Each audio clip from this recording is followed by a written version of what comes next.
여기가 바로 천하제일 소매치기 대회가 열리는 파리인가요? 미리 대비도 안 해놓은 파리 경찰들 덕분에 좀도둑들의 화려한 손기술의 장이 열리고 있는데요. 올림픽이 한창 열리고 있는 프랑스에서 마치 또 다른 장외 경기가 펼쳐지고 있는 것 같은 느낌마저 듭니다. 여기 국제 언론이 일제히 파리의 소매치기 문제에 대해 목소리를 높여 비난하고 있습니다. 도대체 조직위원회는 무엇을 한 것인지 이 사건에 대해 프랑스의 한 인턴 기자가 소신 있게 쓴 글이 온라인에서 연일 화제가 되고 있는데요. 어떤 내용인지 바로 들어보겠습니다. 안녕하세요. 저는 프랑스의 신문사의 인턴 기자 소피아입니다. 이번에 파리 올림픽 취재팀에 합류하게 되어 정말 기쁜 마음이 들었어요. 인턴 기자로 일한 지 얼마 안 돼서 이런 세계적인 행사를 취재할 수 있다니 너무 기쁘더라고요. 그런데 지금까지 올림픽 하는 모습을 보고 올림픽을 기대하셨던 전 세계의 팬분들께 프랑스 국민의 한 사람으로서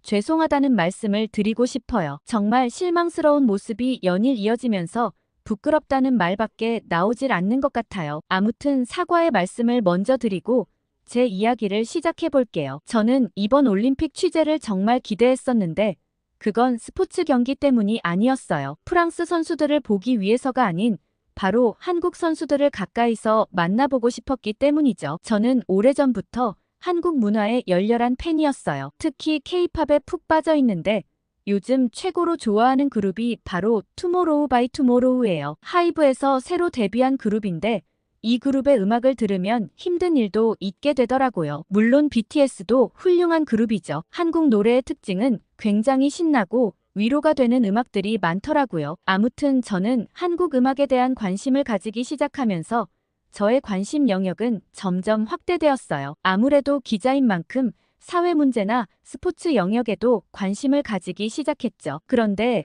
제가 2021년 도쿄 올림픽에서 완전 홀라당 빠져버린 선수가 한 명 있어요. 당시 17세였던 김재덕 선수가 혼성 단체전에 출전했죠. 사실 김재덕 선수를 처음 보고 나서는 저렇게 어려 보이는 선수가 합류하다니 한국 양궁팀에는 인재가 없거나 저 선수가 정말 천재적인 선수거나 둘 중 하나겠거니 생각했어요. 그런데 결승전에서 그가 마지막 화살을 쏘고 난 뒤의 모습을 잊을 수가 없어요. 금메달을 확정 지은 순간 김재덕 선수가 두 팔을 들어올리며 포효하는 모습이 정말 특이했거든요. 이때까지 그런 장면을 본 적이 없어서 저는 놀라고 말았어요. 왜냐고요? 그때까지만 해도 양궁은 조용하고 차분한 스포츠라고만 생각했거든요. 하지만 김재덕 선수의 포효를 보며 양궁에도 이렇게 뜨거운 열정과 감동이 있다는 걸 알게 됐죠. 경기 후 인터뷰에서 그가 금메달을 목에 걸고 애국가를 들으며 울컥했다고 말하는 걸 들었을 때는 저도 모르게 눈물이 났어요. 17세의 어린 나이에 올림픽 금메달리스트가 되는 것도 놀랍지만 그의 순수한 애국심과 열정에 깊은 감동을 받았거든요. 저는 그날 경기가 끝나고 나서 유튜브에서 하루 종일 재덕 선수와 관련한 영상을 찾아보고서는 한국 양궁의 열렬한 팬이 되었죠. 정말 재미있었던 점은 재덕 선수가 양궁에 입문하게 된 뒷이야기였어요. 부모님께서 차분해지라고 양궁을 시키셨다고 했는데 그 말이 너무 웃겼거든요. 재덕 선수는 양궁장에서 가장 들떠있는 선수처럼 보였기 때문이죠. 포효하고 기뻐하고 방방 뛰는 모습이 이때까지 볼 수 없었던 양궁 선수가 아닌가 싶어요. 심지어 카메라 화면에서도 차분한 모습을 찍을 수 없다며 한국 팬들이 귀여워하는 모습도 인기가 많더라고요. 그렇게 저는 한국 양궁 영상에 대한 영상을 보면서 한국 양궁의 역사와 훈련 방식에 대해 알아갔어요. 롤러코스터를 타며 심장 박동수를 조절하는 훈련과 수십만 발의 화살을 쏘는 끈기 있는 연습까지 놀라웠죠. 이런 노력들이 있었기에 세계 최강의 실력이 가능한 거구나 싶었고 저는 꼭 양궁장 취재를 가고 싶은 집념으로 이번 올림픽 취재에 지원하게 되었어요. 김재덕 선수를 비롯한 한국 선수들의 경기를 생생하게 전하고 싶다는 마음이 들었거든요. 선수들의 집중력 있는 표정과 시위를 당기는 순간의 긴장감, 그리고 금메달을 목에 걸 때의 감동적인 모습까지 제 글로 독자 여러분께 그 현장의 열기를 고스란히 전달하고 싶었습니다. 이번 파리 올림픽 취재를 위한 특별팀이 편성되었고 출근 첫날 편집장님께서 중국 S회사에서 온 인턴 기자 리우와 함께 일하게 될 거라고 말씀하셨어요. 처음에는 좋은 기회라고 생각했죠. 다른 나라 기자와 협력하면서 새로운 시각을 배울 수 있을 거라고 생각했거든요. 이때까지 주로 유럽 출신 기자들만 일해왔기 때문에 아시아 기자는 어떤 생각을 가지고 있는지 궁금했어요. 그리고 올림픽은 세계적인 축제인 만큼 다양한 시각을 담을 수 있을 거란 기대를 했죠. 하지만 리우를 만나자마자 약간의 긴장감이 느껴졌어요. 리우는 제 노트북 배경화면에 있는 투모로우 바이 투모로우 사진을 보더니 코웃음을 쳤거든요. 저는 의아하면서도 살짝 기분이 나빴어요. 그러곤 왜 그러냐고 물어봤죠. 그러자 리우는 한국 아이돌은 다 비슷비슷하지 않아. 중국 가수들이 훨씬 실력 있어. 라는 말에 저는 황당함을 감출 수 없었어요. 그래서 중국 가수들이 유명한 가수가 누가 있냐고 물어봤고 리우는 자신감에 가득 찬 표정으로 얘기를 해주었어요. 그렇지만 저는 리우의 말을 듣고서는 누가 유명한지 알아들을 수 없었죠. 제가 의아한 표정을 지으니 리우는 답답하다는 듯이 직접 휴대폰을 켜서 영상을 보여주었습니다. 그 순간 저는 깜짝 놀랐어요. 그 노래와 안무는 어디서 들어본 듯한 느낌이었고 제가 어디서 들어봤는지 생각에 잠겨 집중하자 리우는 신나했어요. 제가 그 가수들에 대해 완전 빠졌다고 생각했거든요. 그러면서 다른 무대도 보여주는데 저는 리우의 영상을 보면서 그 이유를 알아차렸습니다. 리우가 보여준 가수들은 전부 한국 가수들의 노래와 안무를 베낀 것 같았거든요. 자신만만한 리우의 표정을 보면서 저는 뭐라 말하기가 어려웠어요. 첫날이니만큼 서로 얼굴 붉힐 일을 만들고 싶진 않았거든요. 그래서 그냥 한국 가수가 그래도 난 더 내 취향인 것 같다고 둘러대고는 할 일이 있다며 자리를 떴습니다. 언젠가는 한번 제대로 얘기해줘야겠다고 생각했죠. 그러나 리우와 함께 지내면서 그녀가 가지고 있는 편견이 한두 가지가 아니라는 사실에 경악하고 말았어요. 그러나 함께 일하기로 정해졌고 인턴 신분이니만큼 파트너와 열심히 협력할 수밖에 없었습니다. 저희는 배정된 대로 양궁 경기장에 취재를 가려 했지만 갑자기 청천벽력 같은 소리가 들렸습니다. 편집장님께선 지금 양궁장 취재가 중요한 게 아니라고 하셨죠. 파리 도시 전역에서 소매치기 사건이 급증하고 있다는 소식이 들려왔기 때문이었어요. 지금 당장 이 사건을 먼저 취재하고 양궁장으로 이동하라고 하셨습니다. 편집장님의 말씀을 듣고 바로 경찰서로 현장 취재를 나갔어요. 사실 파리는 예전부터 소매치기로 악명 높은 도시였지만 이번엔 상황이 특히 심각해 보였어요. 저희는 콩고르드 광장을 지나 경찰서로 가는 길에 충격적인 사건을 목격하게 되었습니다. 한 무리의 관광객들이 소매치기를 당하는 장면을 보게 된 거예요. 과연 소매치기 사건이 우후죽순처럼 일어나고 있다더니 제가 목격하게 될 줄은 몰랐거든요. 캐나다에서 온 여행객은 도와달라며 지갑을 훔쳐갔다고 소리쳤어요. 저는 바로 그 여성에게 다가가 괜찮냐고 물었고 그녀는 매우 당황해 보였어요. 방금 전까지만 해도 지갑이 있었는데 순식간에 사라졌다며 안에 여권과 카드 현금이 모두 들어있다고 했습니다. 그녀의 일행도 주위를 둘러보고 있었지만 관광객들이 워낙 많아 누가 누구인지 알아보기가 굉장히 힘들었어요. 저와 리우는 일단 경찰서에 함께 가서 신고하고 경찰의 도움을 받아보자고 했죠. 우리는 곧바로 근처 경찰서로 향했습니다. 그런데 경찰서 멀리서부터 상황이 심각하다는 걸 알 수 있었습니다. 올림픽 기간이라 평소보다 훨씬 많은 사건이 접수되고 있었고 경찰관들은 눈코 뜰 새 없이 바빠 보였어요. 경찰서 앞에는 이미 길게 줄이 늘어서 있었고 처리 속도는 느릿느릿했습니다. 저도 프랑스인이라 알지만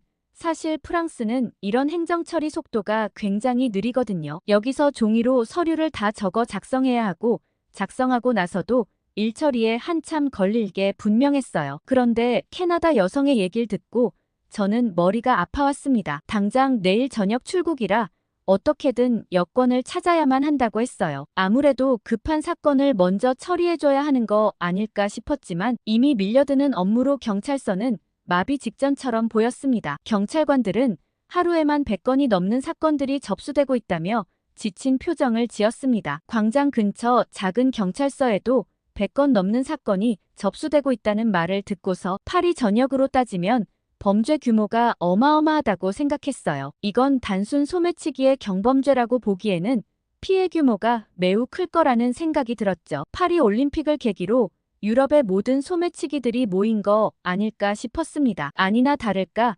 경찰들마저도 올림픽 특수를 노린 조직적인 범죄가 많아 대응하기 어렵다고 얘기했어요. 이미 경찰들도 이 문제에 대해 심각성을 알고 있었죠. 그때 에펠탑 근처에서 가방을 통째로 도난당한 영국인 관광객이 흐느끼며 소리쳤어요. 파리가 소매치기로 유명하다는 건 알고 있었지만 올림픽 기간에는 더 안전할 줄 알았다고 했어요. 당연히 파리에서 사전에 이 문제에 대해 해결책을 마련해 놓아야 했던 거 아닌가요? 라고 얘기했습니다. 그러자 또 어느 관광객이 올림픽 조직위원회는 도대체 뭘 하고 있는 거냐며 비난했어요. 실제로 거기에 모인 많은 사람들이 파리 올림픽 조직위원회의 안전대책 부재를 비난하고 있었어요. 올림픽을 앞두고 보안 강화를 약속했다고 했지만 현실은 전혀 달랐죠. 리우도 이 상황을 보며 고개를 절레절레 흔들었어요. 중국에서 이런 일이 있었다면 벌써 해결됐을 거야 라고 말했어요. 우리나라는 범죄에 대해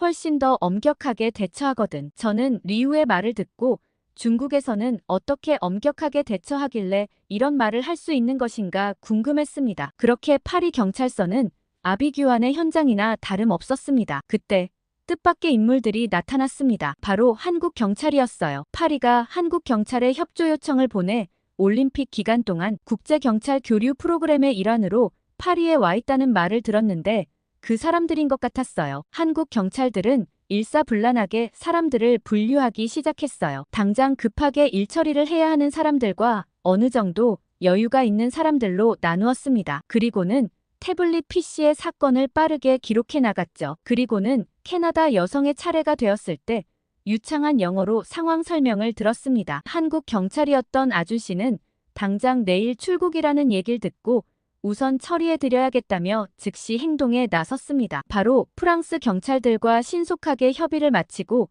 효율적인 시스템을 이용해 사건을 처리하기 시작했어요. 프랑스 경찰들도 한국 경찰의 빠른 속도에 놀란 눈치였습니다. 그리고 여기서 깜짝 놀라고 있었던 건 프랑스 경찰뿐만 아니었죠. 리우는 한국 경찰들의 다정함과 빠른 속도 처리에 감탄한 듯 했어요. 한국 경찰들은 좀 다르긴 하네라며 일단 지켜보자고 했죠. 다른 피해자들도 이렇게 성실하게 얘기를 들어주는 경찰은 처음이라며 한국 경찰은 다르긴 다르다며 고맙다는 말을 전했습니다. 그 이전까지만 해도 종이 한 장 들고 계속 기다려야만 했는데 빠르게 사건 처리를 하는 한국 경찰의 효율성에 감사함을 느꼈죠. 먼저 한국 경찰들은 피해 장소 주변의 CCTV 영상을 신속하게 확보했습니다. 아마 프랑스 경찰에게만 맡겨뒀다면 CCTV 영상을 보는 데만 2주가 넘게 걸렸을 거란 생각이 들었습니다. 그 동시에 다른 팀원들은 주변 CCTV를 함께 확보해 체계적으로 수집하기 시작했어요. 그리고 그 즉시 AI 분석 시스템을 활용해 피해자 주변의 데이터를 분석해 특이점을 가지고 있는 사람들을 몇 명 특정했습니다. AI 분석 프로그램을 바탕으로 용의자들의 도주 경로를 예측했고 한국 경찰들끼리 영상 데이터를 신속하게 주고받았습니다. 놀랍게도 2시간 만에 여권과 지갑을 되찾을 수 있었어요. 용의자의 이동 경로를 찾아 거기에 버려진 여권과 지갑을 찾을 수 있었거든요. 비록 안에 있는 현금을 찾고 용의자를 잡을 순 없었지만 캐나다 여성은 매우 만족해했어요. 그리고 용의자의 도주 경로를 확보했으니 조만간 파리 경찰의 협조하에 검거가 가능할 거란 설명을 했습니다. 한국 경찰의 빛 같은 일처리 속도에 저는 감탄을 금치 못했습니다. 캐나다 부부는 눈물을 흘리며 한국 경찰들에게 감사 인사를 전했습니다. 하마터면 비행기를 못 탈 뻔했다고 얘기했죠. 한국 경찰관은 겸손하게 미소 지으며 말했습니다. 저희는 그저 우리의 일상적인 업무 절차를 따랐을 뿐입니다. 한국에서는 이런 방식으로 신속하게 사건을 해결하고 있어요. 저는 한국 경찰의 신속하고 체계적인 대응에 깊은 감명을 받았어요. 옆에서 이를 지켜보던 중국 기자 리우도 놀란 눈치였습니다. 그러면서 솔직히 말해서 중국이었다면 이렇게 빨리 해결되지 않았을 거라고 작은 목소리로 얘기했어요. 중국 공안은 보통 상부의 지시에만 이렇게 빨리 반응하거나 뇌물이 있어야만 민첩하게 움직인다고 했죠. 리우는 중국 경찰과 비교하며 한국 경찰의 효율성에 감동한 듯 했습니다. 이 일을 계기로 저는 한국의 치안 시스템에 대해 더 자세히 알아보고 싶어졌어요. 나중에 알게 된 사실이지만 한국은 세계에서 가장 안전한 국가 중 하나로 꼽힌다고 하더라고요. 특히 서울의 경우에는 대도시임에도 불구하고 범죄율이 매우 낮다고 해요. CCTV와 같은 첨단 기술을 활용한 범죄 예방 시스템과 지역사회와 경찰이 협력하는 지역경찰제 등 다양한 노력이 이루어지고 있다고 하던데 다른 나라들이 본받아야 할 만한 시스템을 갖추고 있다고 생각이 들었습니다. 경찰서에서 취재를 마치고 나오면서 파리의 치안 문제가 쉽게 해결되진 않겠지만 적어도 한국 경찰팀의 활약으로 상황이 나아질 거란 희망을 가질 수 있었어요. 거기 있는 대부분의 사람들도 훨씬 안정된 눈치였거든요. 경찰서를 나오면서 파리 조직위가 충분히 예상 가능한 문제였는데도 대처를 못해서 피해를 보는 관광객이 많아 아쉽다는 얘기를 했어요. 그러고 저희는 제가 고대했던 양궁장으로 이동하게 되었습니다. 그런데 한참 가는 도중 갑자기 리우가 길거리에 껌을 뱉는 걸 보고 너무 놀라고 말았어요. 어떻게 길에 저렇게 아무렇지 않게 쓰레기를 버릴 수 있나 싶었죠. 제가 리우에게 그건 좀 아닌 것 같다고 말하자 리우는 어차피 청소부가 치울 거라며 태연하게 반응했어요. 저는 충격을 받았습니다. 사실 파리 길거리가 더럽긴 하지만 그래도 저렇게 뻔뻔하게 쓰레기를 버릴 수 있나 싶었거든요. 공공장소를 더럽히는 행위를 이렇게 아무렇지 않게 하다니 놀라웠어요. 알고 봤더니 중국 사람들은 위생에 관한 개념이 매우 떨어진다고 하더라고요. 하는 수 없이 제가 가방에 들어있던 휴지를 챙겨 리우가 버린 쓰레기를 주웠어요. 그리곤 경기장 쓰레기통에 버렸죠. 리우는 저보고 유난을 떤다는 듯 굳이 그렇게 할 필요 없는데 라고 얘기하는 걸 보고 이 친구와는 어느 정도 거리를 둬야겠구나 생각하게 되었습니다. 그렇게 양궁장에서 64강 경기가 이루어졌고 저는 한국의 김우진 선수를 직접 취재할 수 있다니 영광이라는 생각이 들었습니다. 양궁장에서의 취재는 정말 특별한 경험이었어요. 한국 양궁 대표팀의 실력은 말 그대로 압도적이었죠. 이걸 내 눈으로 실제로 볼 수 있다니 감탄스러웠습니다. 특히 마청 김우진 선수의 경기를 지켜보며 그의 집중력과 정확성에 놀라웠어요. 64강에서 김우진 선수가 차드 이스마엘 마다예 선수와 경기를 할 때였죠. 처음에는 그저 한국 선수의 압도적인 승리로만 보였어요. 하지만 경기가 진행되면서 저는 좀 이상하다고 생각했습니다. 무슨 국가대표 선수 실력이 저렇게 형편없나 싶었거든요. 마다예 선수는 1점을 쏘기도 하는 등 실력이 형편없었어요. 그런데 자세히 살펴보니 경기복도 아닌 일상복을 입은 채로 체스트 가드조차 없이 경기를 하고 있었습니다. 알고 봤더니 마다예 선수는 아프리카 최빈국 출신으로 독학으로 양궁을 배운 선수였어요. 전기기사였던 생업을 뒤로하고 골판지로 표적을 만들어 연습한 끝에 올림픽에 참가하게 되죠. 그 얘기를 듣고 올림픽에 참가하는 것 자체로도 의미가 있다는 생각이 들었습니다. 경기가 끝나고 선수들을 인터뷰하기 위해 프레스 장소로 이동했습니다. 저는 차례를 기다리고 있는데 갑자기 리우가 앞사람을 밀치고 끼어들더라고요. 저는 너무 당황해서 우리 줄은 여기니까 좀 더 기다렸다 가자고 얘기했어요. 그러자 리우는 빨리 끝내고 가는 게 더 중요하지 뭐가 문제냐고 얘기하더라고요. 다른 기자들이 리우를 일제히 노려보는 게 느껴졌어요. 저도 같은 일행으로 보고는 비난의 화살이 제게도 오는 것 같았죠. 저는 차마 새치기를 할 수 없어서 제자리를 지켰고 리우는 난 빨리 끝나고 먼저 간다며 더 앞으로 새치기를 하고 나아갔습니다. 저는 리우의 막무가내 행동에 어쩔 줄을 모를 정도였어요. 아까 땅에 쓰레기 버릴 때만 해도 사수에게 이 얘기를 할까 말까 고민스러웠는데 다른 기자들을 새치기 한 것에 대해서는 얘기를 할 수밖에 없다고 생각했죠. 제 고민을 사수에게 얘기하자마자 사수의 입에서 나온 대답은 놀라웠습니다. 사수는 원래 중국 사람들이 그런 경향이 있다고 했죠. 그래서 미리 말해줄까 말까 하다가 괜한 선입견을 갖게 될까 얘기하지 않았다고 했어요. 물론 좋은 중국 사람도 있지만 아닌 경우를 많이 봤다고 하시더라고요. 이번 올림픽만 끝나면 다시 중국으로 돌아갈 기자니까 그때까지만 조금 참아보라고 했죠. 저는 어쩔 수 없이 알겠다고 말씀드리곤 최대한 참아봐야겠다 생각했어요. 그런데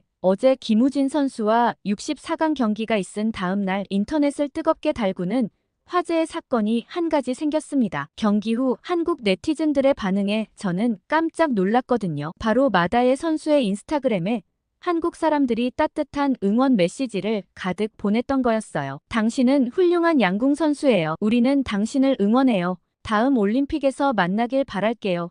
같은 메시지들이 가득했습니다. 저는 이런 모습을 보면서 정말 감동받았어요. 세계 최강의 양궁 국가 팬들이 상대 선수를 이렇게 따뜻하게 응원한다니 말이에요. 승부를 떠나 스포츠 정신과 인간애를 보여주는 모습이 너무 아름답다고 느꼈죠. 너무 감동스러운 내용이라 리우에게 이 이야기를 전했더니 그는 믿기 힘들다는 듯한 표정을 지었어요. 한국 사람들이 왜 상대 선수를 응원해? 이해가 안 돼. 라고 말하더라고요. 사실 그게 감동 포인트였는데 말이죠. 저는 이게 바로 진정한 스포츠 정신이야. 승리만이 전부가 아니라는 걸 보여주는 거지. 라고 설명했어요. 그러자 리우는 이기는 게 가장 중요한 거라고 말하며 금메달이 아니라면 의미가 없다고 얘기했습니다. 그런데 리우의 말에는 좀 이중적인 면이 있었어요. 이번 한국 선수들이 개막 5일 만에 거의 금메달을 6개나 땄거든요. 다들 한국은 전투의 민족이라며 환호하고 있었는데 거기에 대해서 리우는 좀 부정적으로 반응하는 거 아니겠어요? 한국 선수들의 놀라운 활약이 연일 이어지고 있었는데 사격과 펜싱 그리고 양궁에서 각각 2개씩이나 금메달을 땄었죠. 당초 한국의 목표가 금메달 5개였다는 점을 고려하면 이는 정말 놀라운 성과였습니다. 특히 펜싱 남자 사브르 팀의 활약은 정말 인상적이었어요. 그들은 아시아 최초로 올림픽 3연패를 달성했습니다. 오상욱이라는 선수는 개인전에서도 금메달을 따내 더블 금메달을 목에 걸었어요. 게다가 양궁에서의 성과는 거의 역대급 기록이라는 생각이 들었습니다. 여자팀은 무려 10연패를 남자팀은 3연패를 달성했어요. 사격에서는 10대 선수들이 금메달을 따내는 파란까지 일으켰죠. 17세의 반효진 선수는 한국의 역대 올림픽 100번째 금메달의 주인공이 되었어요. 이런 놀라운 성과를 지켜보며 저는 한국이라는 나라에 대해 새로운 시각을 갖게 되었습니다. 그들의 끈기와 열정 그리고 체계적인 선수 육성 시스템이 이런 결과를 만들어냈다는 생각이 들었어요. 하지만 중국 기자 리우의 반응은 달랐습니다. 리우는 한국 같은 나라에서 이런 결과가 나온 게 말이나 되냐고 했죠. 한국만 특혜를 받은 거 아니냐는 말도 하고 장비에 뭔가 달려있는 거 아니냐는 등 약물을 부정적으로 사용한 거 아니냐는 얘기까지 했죠. 심지어는 심판이 한국팀에 긍정적으로 결과를 내준 거 아니냐는 의문까지 제기했어요. 분명 금메달이 아니면 의미가 없다고 말했던 리우였는데 한국의 금메달에는 유독 부정적으로 반응하는 태도가 의아스러웠습니다. 한편으로는 안타깝기도 했죠. 올림픽 정신은 서로의 성과를 인정하고 축하하는 것인데 리우는 여전히 국가 간 경쟁에만 집중하고 있었어요. 저는 리우에게 한국 선수들의 노력과 실력을 인정해야 한다고 말했습니다. 특히 펜싱이나 양궁 같은 종목은 심판 판정의 여지가 거의 없다는 점도 강조했어요. 하지만 리우는 여전히 불만스러운 표정이었습니다. 그런데 리우가 정말 분노하게 된 사건이 하나 생겼습니다. 리우는 이 일에서만큼은 진짜 파리올림픽위원회의 음모라며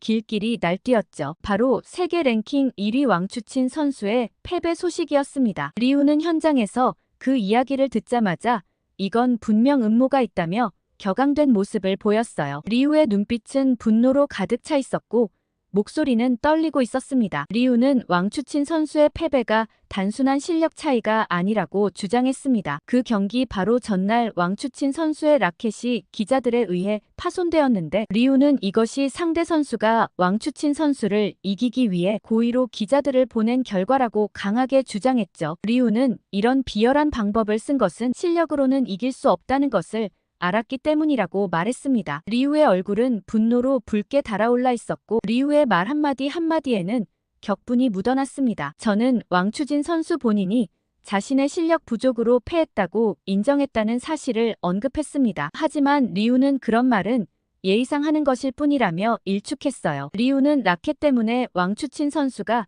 제대로 된 경기를 하지 못했다고 주장했습니다. 리우의 목소리에는 확신이 가득했고 리우의 주장은 더욱 강경해졌습니다. 그러면서 왕추친 선수가 이전 8번의 대결에서 모두 상대방을 이겼다는 사실을 강조했습니다. 이런 압도적인 차이를 가진 선수가 지는 것은 말이 되지 않는다고 열변을 토했죠. 리우의 말에는 논리적인 근거보다는 감정이 앞서는 듯 했습니다. 더 나아가 리우는 이번 사건을 중국 선수에 대한 불이익으로 규정했습니다. 리우는 중국이 이런 상황을 절대 참지 않을 것이라고 말했어요. 리우의 눈빛은 결연했고 말투에는 위협적인 뉘앙스까지 느껴졌습니다. 저는 리우의 이런 행동과 말에 큰 불편함을 느꼈습니다. 리우의 주장은 너무나 편파적이고 감정적으로 보였기 때문이죠. 더구나 이런 태도는 왕추친 선수를 이긴 스웨덴 선수의 노력과 실력을 완전히 무시하는 것 같았습니다. 저는 이 상황에 어떻게 대응해야 할지 몰라 당황스러웠습니다. 솔직히 말해서 저도 왕추친 선수가 이길 것이라고 예상했습니다. 하지만 스포츠의 묘미는 바로 그 예측 불가능성에 있다고 생각합니다. 경기 결과는 실제로 경기가 끝나기 전까지는 아무도 모르는 법이죠. 게다가 라켓이 부러지는 등의 예상치 못한 상황도 선수들이 극복해야 할 과제라고 봅니다. 이런 모든 요소를 감안해야 진정한 승자가 가려지는 것 아닐까요? 리우의 과도한 반응을 보며 저는 더 이상 대화를 이어갈 수 없다고 판단했습니다. 그 주장은 너무나 편향되어 있었고 감정적이었기 때문입니다. 저는 조용히 자리를 피하기로 결심했습니다. 이번 올림픽을 취재하면서 저는 많은 것을 배웠습니다. 특히 이번 사건을 통해 올림픽이 단순한 스포츠 행사가 아니라는 사실을 다시 한번 깨달았어요. 올림픽은 서로 다른 문화와 가치관을 가진 사람들이 만나는 장입니다. 그리고 그 속에서 우리는 서로를 이해하고 존중하는 법을 배우게 되는 것 같습니다. 비록 리우와의 대화는 불편했지만 이를 통해 저는 더 넓은 시각으로 세상을 바라보는 법을 배웠습니다. 마다의 선수를 응원하는 한국 팬들의 자세와 파리의 치안을 안전하게 지켜준 한국 경찰들의 모습을 보면서 배울 점이 많이 있었어요. 제가 쓴 기사들은 단순히 경기 결과를 전달하는 것을 넘어 선수들의 인간적인 모습과 각국의 문화적 특성을 생생하게 전달했고, 특히 한국 선수들과 문화에 대한 내용은 독자들에게도 큰 인기를 끌었습니다. 편집장님께서도 한국에 대한 기사가 정말 좋았다며 앞으로도 이런 관점으로 기사를 계속 써달라고 얘기했죠. 이번 올림픽에서 한국의 활약에 대해 다들 관심이 많다고 덧붙이시면서요. 저는 남은 올림픽 기간에도 한국 선수들과 팬들의 반응에 대해 다각도로 기사를 써볼 예정이에요. 그리고 이번 올림픽이 끝나면 직접 한국에 방문해서 한국의 올림픽 성과와 관련된 심층 취재를 해보려고 해요. 한국의 훈련 시스템이나 선수 육성 프로그램, 그리고 그 뒤에 숨겨진 문화적 배경 등을 자세히 알아보고 싶어졌거든요. 이번 파리 올림픽은 파리에게는 정말 많은 숙제를 남겼습니다. 프랑스가 얼마나 부족했는지, 그리고 어떻게 준비해야 했는지 뼈저리게 후회하는 기회가 되었죠. 한국이 보여준 모습처럼 프랑스도 끊임없이 노력하고 발전한다면 다음에 세계 대회를 개최할 때 조금은 더 나아질 수 있지 않을까 생각합니다. 오늘 소피아의 사연 어떻게 들으셨나요? 프랑스인조차 반성하고 부끄러워하는 파리 올림픽의 현장이었는데요. 그러거나 말거나 최고의 기량을 펼치고 있는 우리 한국 선수들이 자랑스럽습니다. 게다가 마다의 선수를 향한 한국 네티즌들의 따뜻한 모습을 보면서 역시 우리나라 사람들은 다정하다는 생각을 또 한 번 하게 됩니다. 전 세계적으로 좋은 평가를 받고 있는 한국이 자랑스럽네요. 혹시 파리에 대해 듣고 계시는 분들은 어떻게 생각하는지 궁금하네요. 댓글 많이 부탁드려요. 구독과 좋아요 꾹 눌러주시고 다음에 더 재밌는 사연으로 돌아오겠습니다. 사연 제작소 감동필름이었습니다.